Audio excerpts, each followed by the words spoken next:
नमस्कार दोस्तों, राजस्थान के इतिहास की क्लास में आप सभी का स्वागत है। तो दोस्तों, अपने राजस्थान के इतिहास में अपने राठौड़ राजवंश चल रहा था। राठौड़ में अपने बीकानेर के राठौड़ राजवंश की चर्चा कर रहे थे, जिसमें दोस्तों अपने बीकानेर के राठौड़ राजवंश में कल हमने जो है लास्ट के अंदर पृथ्वीराज राठौड़, जो कि शासक नहीं है, फिर भी अकबर के दरबार में उसको नियुक्त किया गया है। उसका दरबारी कवि गागरोन की उसे जागीर दी गई जो है, उनके बारे में अपने कल लास्ट में चर्चा की थी। आज अपनी चर्चा करने वाले हैं राव राय सिंह के बारे में। किसके बारे में? राव राय सिंह, जो कि कल्याणमल के पुत्र थे। कल्याणमल वही व्यक्ति जिन्होंने मुगल दरबार में अकबर की अधीनता स्वीकार कर ली थी। उसके बाद में आता है राव राय सिंह, जिनका जन्म 20 जुलाई 1541 को माना जाता है।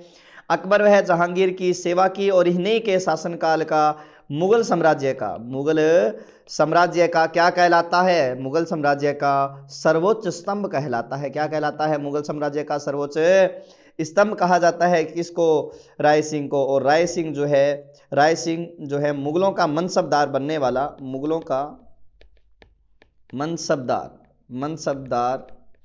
वाला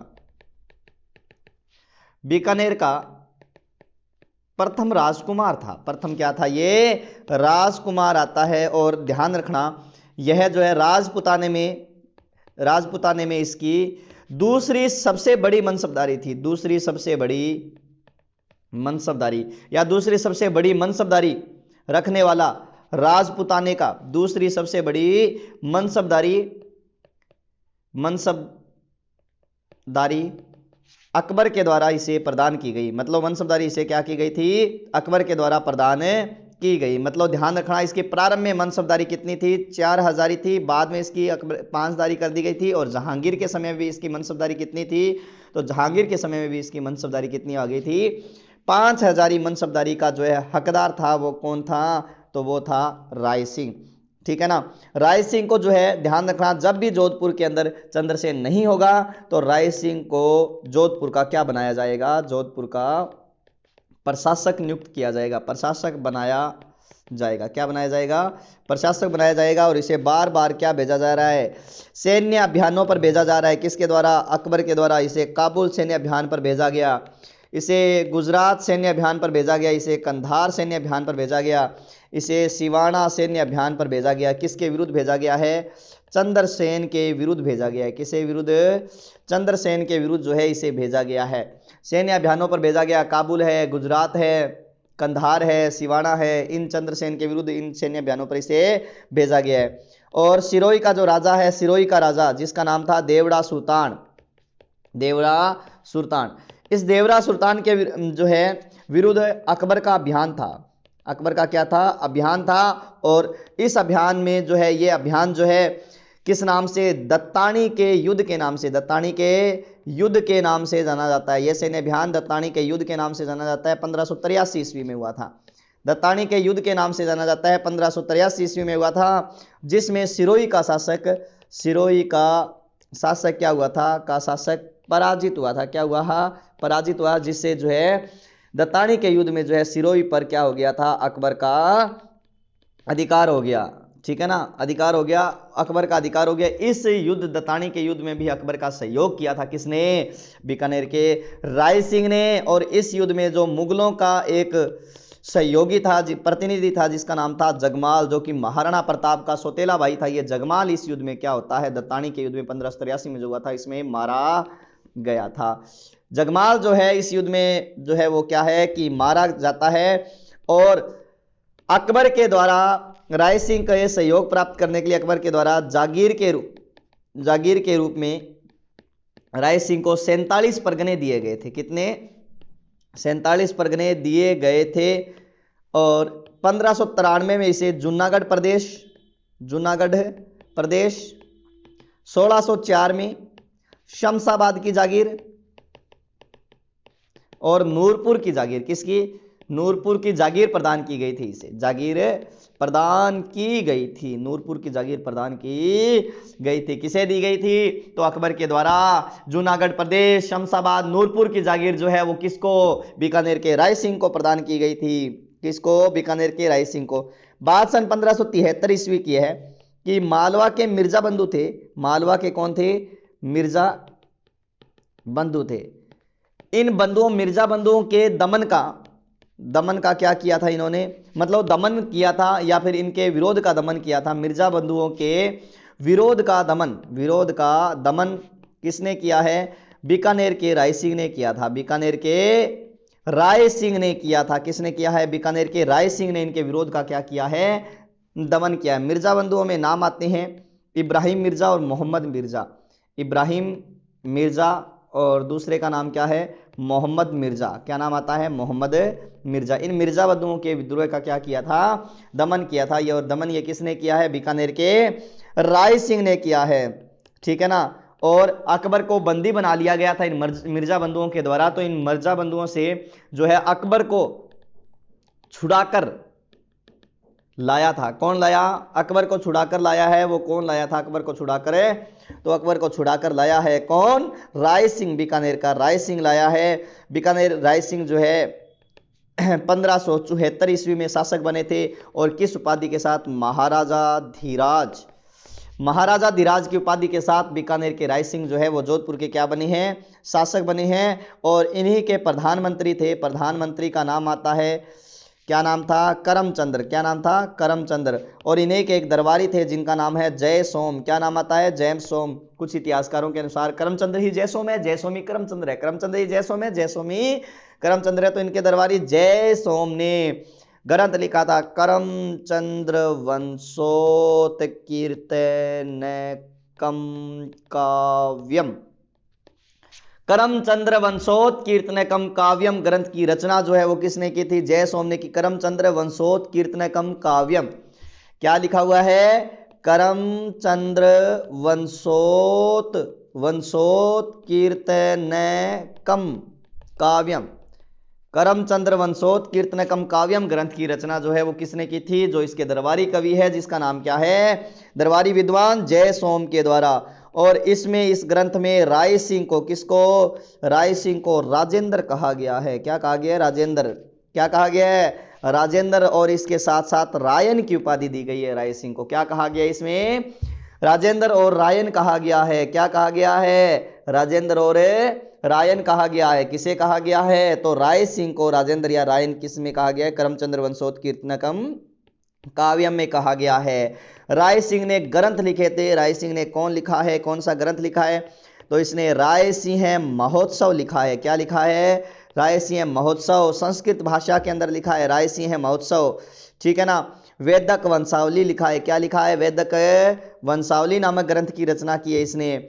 ज्योतिष रतनमाला लिखा है। ज्योतिष रतनमाला ग्रंथ की रचना की है किसने? राय सिंह ने। और बाल बोधिनी लिखा है। कौन सा ग्रंथ लिखा है? बाल बोधिनी नाम से ग्रंथ लिखा है। किसने लिखा है?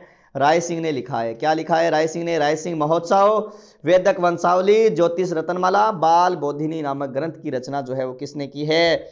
राय सिंह ने की है। और राय सिंह ने अकबर के कहने पर, किसके कहने पर?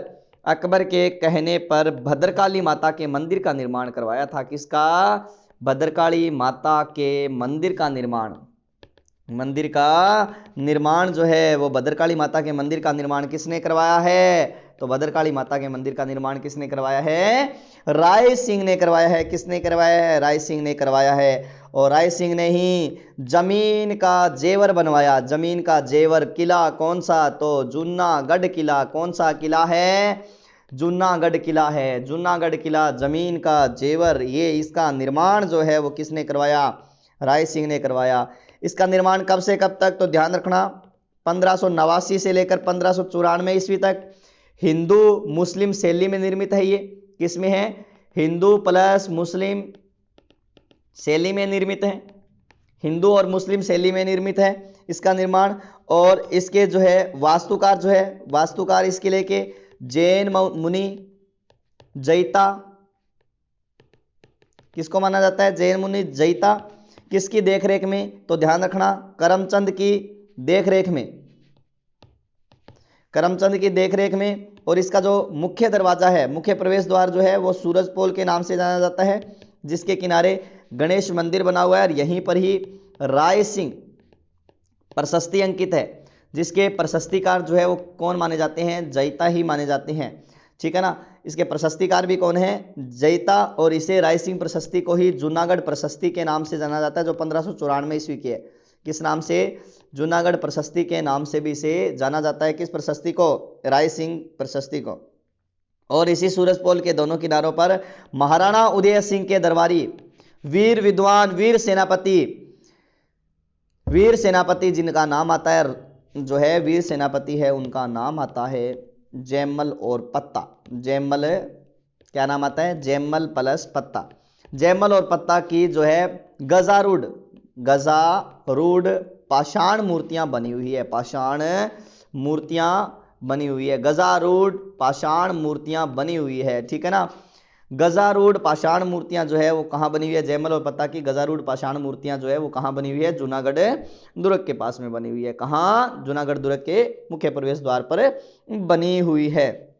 इस दुर्ग का मुख्य आकर्षण केंद्र जो है, मुख्य आकर्षण केंद्र वो माना जाता है अनूप महल। कौन सा माना जाता है? अनूप महल, जिसका निर्माण अनूप सिंह ने करवाया था। इस किले के अंदर किसने करवाया है? अनूप सिंह ने इसका क्या करवाया है? निर्माण करवाया है। अनूप सिंह ने इसका क्या करवाया है? निर्माण करवाया है। अनूप सिंह के द्वारा इसका क्या करवाया गया? निर्माण करवाया गया है। क्या करवाया गया है?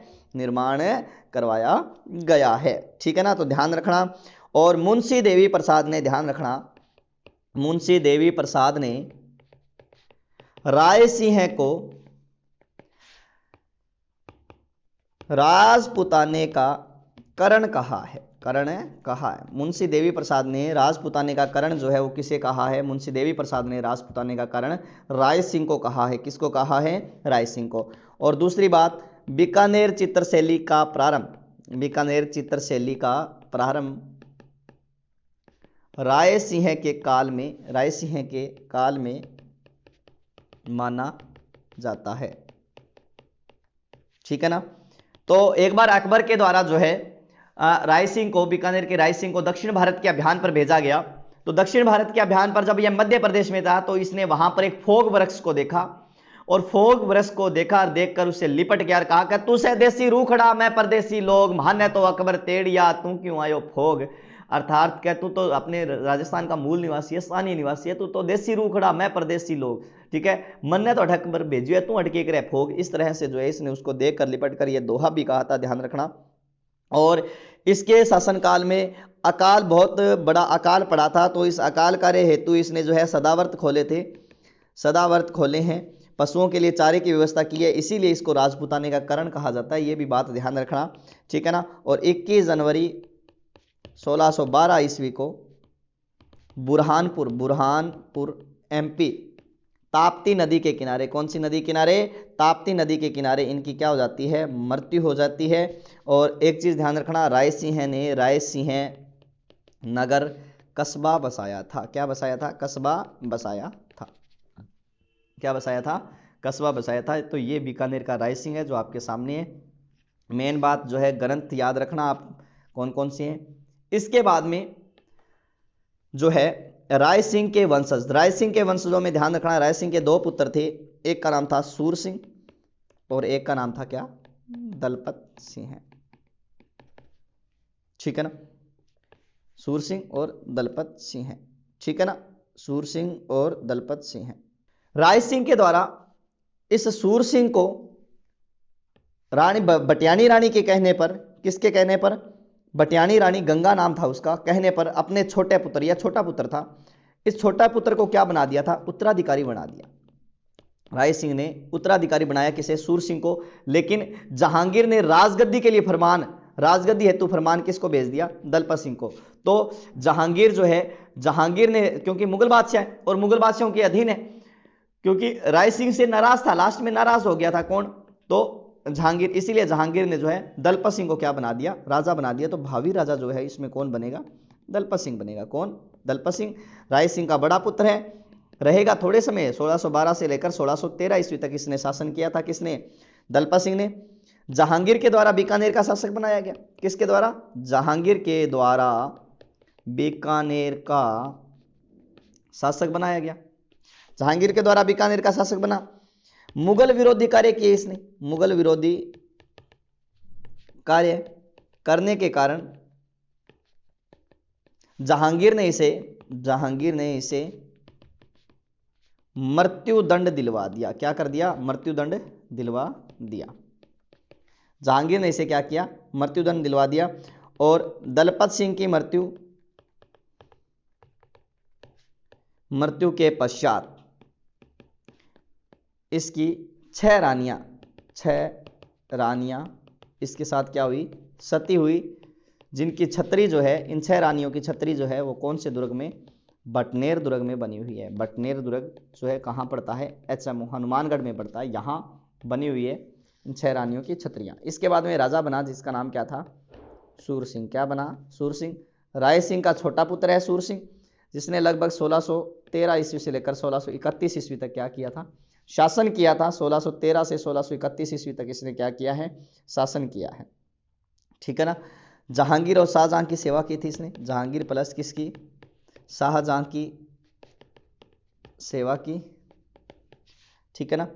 इसे जो है किसके द्वारा, सूरसिंह ने जो है खुर्रम के विद्रोह का दमन किया था, यह भी ध्यान रखना थोड़ा सा। और 1631 ईस्वी में बुरहानपुर में इनकी क्या हो गई थी, मृत्यु हो गई थी। ठीक है ना। इसके बाद में जो राजा बनता है उस राजा का नाम आता है करण सिंह। कौन राजा बनता है, करण सिंह। 1631 से 1669 ईस्वी तक राजा रहते हैं, जिनका नाम क्या आता है, करण सिंह। करण सिंह के बारे में ध्यान रखना, पिता सूर सिंह है। करण सिंह ने शाहजहां में औरंगजेब की सेवा की है इसने, शाहजहां प्लस किसकी, औरंगजेब की सेवा की। शाहजहां और औरंगजेब की क्या की है इसने, सेवा की है। इसका दरबारी कवि जो है, दरबारी कवि गंगाधर मैथिली है, गंगाधर मैथिली या गंगानंद मैथिली भी आता है कहीं इसका नाम, गंगाधर मैथिली, जिसने करण भूषण और काव्य डाकिनी नामक ग्रंथ की रचना की है। काव्य डाकिनी नामक ग्रंथों की क्या की है, रचना की है। ठीक है ना। गंगाधर मैथिली ने करण भूषण और काव्य डाकिनी नामक ग्रंथों की रचना की है। काव्य डाकिनी नामक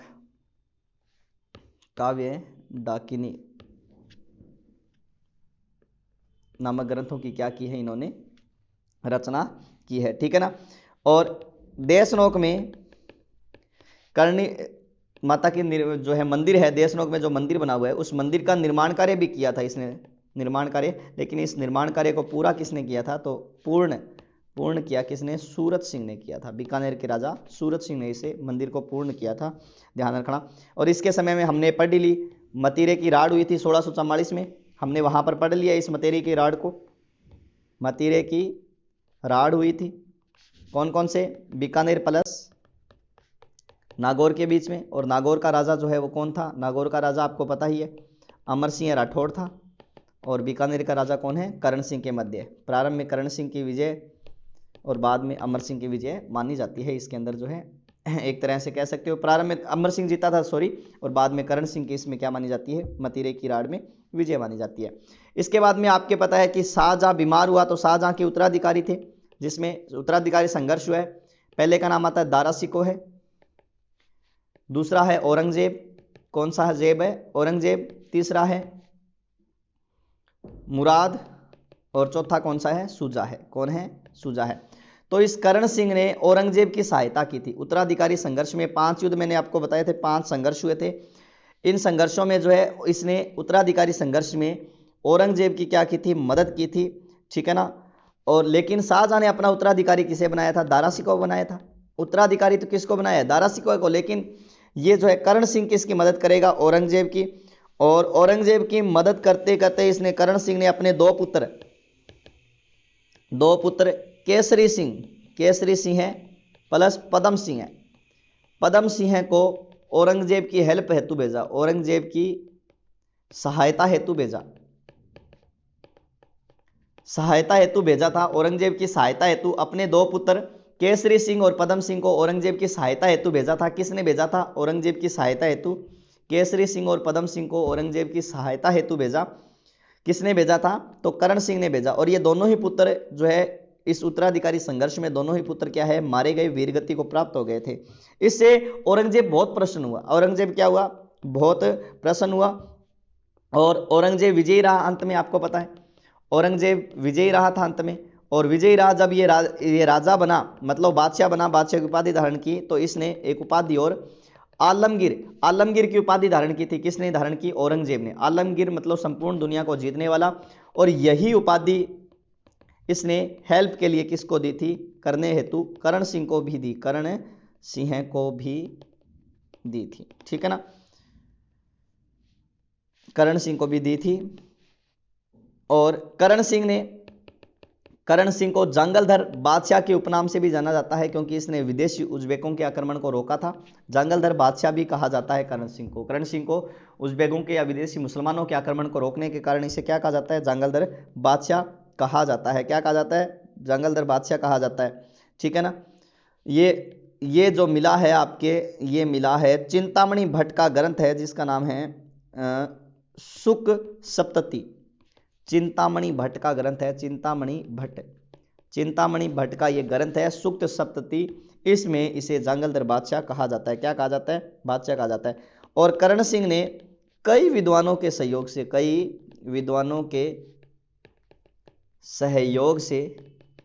करण सिंह ने कई विद्वानों के सहयोग से जो है एक ग्रंथ लिखा था जिसका नाम था साहित्य कल्पद्रुम नामक ग्रंथ की रचना की थी। साहित्य कल्पद्रुम नामक ग्रंथ की रचना की थी किसने? करण सिंह ने की थी। विद्वानों के सहयोग से करण सिंह ने साहित्य कल्पद्रुम नामक ग्रंथ की रचना की थी। करण सिंह कई विद्वानों के सहयोग से साहित्य कल्पद्रुम नामक ग्रंथ की क्या करता है? रचना करता है। क्या करता है? रचना करता है। ध्यान रखना इस बात का। और औरंगाबाद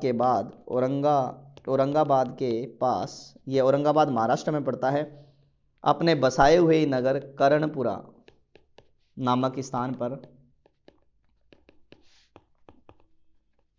करण सिंह की क्या हो गई? मृत्यु हो गई थी। कर्णपुरा नामक स्थान पर ही करण सिंह की क्या मानी जाती है? मृत्यु मानी जाती है। इसके बाद में जो राजा बनता है उसका नाम आता है अनूप सिंह। कौन सा सिंह आता है? अनूप सिंह राजा बनता है। कौन बनता है? अनूप सिंह राजा बनता है। अनूप सिंह जो रहा था वो रहा था लगभग 1669 से लेकर 1698 ईस्वी तक यहाँ का शासक रहा था। 1669 से 1698 ईस्वी तक अनूप सिंह शासक रहा है। बड़ा एक तरह से क्या है कि अनूप सिंह का शासनकाल एक तरह से स्वर्ण काल की दृष्टि से इंपॉर्टेंट है, क्योंकि इसके समय में बहुत सारे विद्वान आए थे। विद्वानों का आश्रयदाता भी कहा जाता है। 33 करोड़ देवी देवताओं का मंदिर भी इसके कारण ही बना है, या इसमें जो है इसके समय में ही फेमस हुए हैं, जो कि जूनागढ़ बीकानेर में बना हुआ है। तो ये चीजें ध्यान रखना। और चित्रशैली का स्वर्णकाल भी इसी के शासनकाल को ही माना जाता है, तो ध्यान रखना। और इसे जो है औरंगजेब ने, किसे? अनूप सिंह को औरंगजेब ने इसे महाराजा प्लस माही भरातीव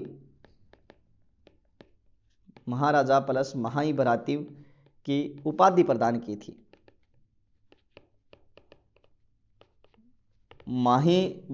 महाराजा प्लस माही भरातीव की उपाधि प्रदान की थी, ठीक है। नोट लगा के एक बात लिख रहा हूं मैं। माही भरातीव उपाधि की शुरुआत ईरानी बादशाह नौशेरवां के पुत्र परवेज खुसरो से मानी जाती है। नौशेरवां के पुत्र परवेज खुसरो से मानी जाती है, ठीक है ना। 1685 ईस्वी में 85-86 ईस्वी में इसे बीजापुर दक्षिण भारत में पड़ता है ना, बीजापुर। और 1687 ईस्वी में गोलकुंडा। इन घेरों के समय, इनके जब घेरे किए गए थे, घेरों के समय मुगलों के साथ था। इन घेरों के समय ये क्या था? मुगलों के साथ था। अनूप सिंह के शासनकाल को, अनूप सिंह का शासनकाल बीकानेर चित्रशैली का स्वर्णकाल कहलाता है। अनूप सिंह का शासनकाल बीकानेर चित्रशैली का क्या कहलाता है? स्वर्णकाल कहलाता है, ठीक है ना। इसका शासनकाल जो है ना, इसका शासनकाल उस्ता कला ऊंट पर, चमड़ी पर की जाने वाली कला, इस उस्ता कला का क्या है? वास्तव में स्वर्णकाल है। उस्ता कला का, इसके शासनकाल को क्या कहा जाता है? स्वर्ण काल कहा जाता है। और अनूप सिंह यह उस्ता कला जो है वो कहाँ से लेकर आए थे? लाहौर से लाए थे। कहाँ से लाए? लाहौर से आई थी, ठीक है ना। और इस कला के प्रसिद्ध कलाकार, उस्ता कला के जो प्रसिद्ध कलाकार है, ऊंट के चमड़ी पर की जाने वाली कलाकृति है ये, जिसका नाम आता है इसामुद्दीन उस्ता। क्या नाम आता है? इसामुद्दीन उस्ता, ठीक है ना। वर्तमान में इनकी मृत्यु हो चुकी है। और वर्तमान में इसका कलाकार जो है, वर्तमान में कलाकार जो है इसका प्रसिद्ध कलाकार, उसमें नाम आता है मोहम्मद हनीफ उस्ता। मोहम्मद हनीफ उस्ता इसके वर्तमान में क्या माने जाते हैं? प्रसिद्ध कलाकार माने जाते हैं। किसके? उस्ता कला के। और उस्ता कला के जो है कलाकार उस्ताद, उस्ताद कौन कहलाते हैं? उस्ता कला के जो कलाकार हैं, उस्ता कला के कलाकारों को क्या कहा जाता है? उस्ताद कहा जाता है। क्या कहा जाता है? उस्ताद। अनूप सिंह ने जो ग्रंथ लिखे, स्वयं ने ग्रंथ लिखे थे, जिसमें नाम आता है अनूप विवेक। अनूप विवेक ग्रंथ लिखा है। काम प्रबोध, काम प्रबोध, श्राद्ध प्रयोग, श्राद्ध प्रयोग, चिंतामणि। अनूप विवेक, काम प्रबोध, श्राद्ध प्रयोग, चिंतामणि, इन ग्रंथों की रचना, ग्रंथों की रचना जो है वो किसने की है? अनूप सिंह ने की है, ठीक है ना। अनूप सिंह ने ही की है। इन्होंने, अनूप सिंह ने, किसने? अनूप सिंह ने जूनागढ़ किले में, जूनागढ़ दुर्ग में अनूप महल, किसका? अनूप महल, और इसके साथ साथ अनूप संस्कृत संग्रहालय की स्थापना की थी। संग्रहालय की क्या मानी जाती है? स्थापना की। अनूप सिंह ने जूनागढ़ दुर्ग में अनूप महल, अनूप संस्कृत संग्रहालय की क्या की है? स्थापना की है। अनूप सिंह के दरबारी कवि में बात करें, दरबारी कवि, तो दरबारी कवि में सबसे पहले बात आता है आनंद राम का। आनंद राम, इन्होंने पहली बार गीता का राजस्थानी भाषा में अनुवाद किया था। किसका? गीता का राजस्थानी भाषा में क्या किया गया है? अनुवाद किया था। गीता का राजस्थानी भाषा में क्या किया? इन्होंने अनुवाद किया है। इसके बाद में दूसरे आते हैं, दूसरे दरबारी कवि हैं जनार्दन भट्ट के पुत्र भाव भट्ट। क्या नाम आता है? भाव भट्ट आता है। जनार्दन भट्ट के पुत्र भाव भट्ट, जिन्होंने अनूप संगीत रत्नाकर, संगीत अनुपांकंश और अनूप संगीत विलास, देख, अनूप संगीत रत्नाकर, संगीत अनुपांकश, अनूप संगीत विलास नामक ग्रंथों की रचना की है। किसने की है? ये जनार्दन भट्ट के पुत्र भाव भट्ट ने किया है। इसके बाद में इसके दरबारी आते हैं मणिराम। मणिराम ने अनूप व्यवहार सागर और अनूप विलास नामक ग्रंथ की रचना की है। अनूप विलास नामक ग्रंथ की रचना की है। इसके बाद में आते हैं अनंग भट्ट, इन्होंने तीर्थ रत्नाकर ग्रंथ की रचना की है इनके शासनकाल में। इसके बाद में आते हैं वैद्यनाथ ज्योतपति सार ग्रंथ की रचना की है। किसकी? ज्योतपति सार नामक ग्रंथ की रचना की है।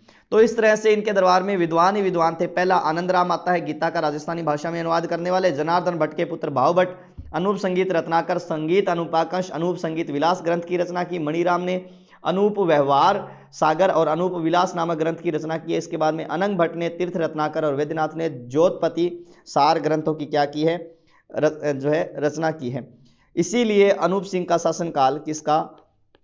अनूप सिंह का शासनकाल विद्वानों का जन्मदाता या आश्रयदाता कहलाता है। विद्वानों का जन्मदाता या फिर क्या कहलाता है? आश्रयदाता का काल कहलाता है, ठीक है ना। आश्रयदाता का काल कहलाता है। किसका शासनकाल है? अनूप सिंह का काल। और अनूप सिंह दक्षिण भारत गए थे, दक्षिण भारत के अभियान पर गए थे और दक्षिण भारत से क्या लाए थे? अनेक मूर्तियां लेकर आए थे। अनेक मूर्तियां लाए और उन्हें बीकानेर के अनेक मूर्तियां लाए। बीकानेर के उन्हें मूर्तियों को 33 करोड़ देवी देवताओं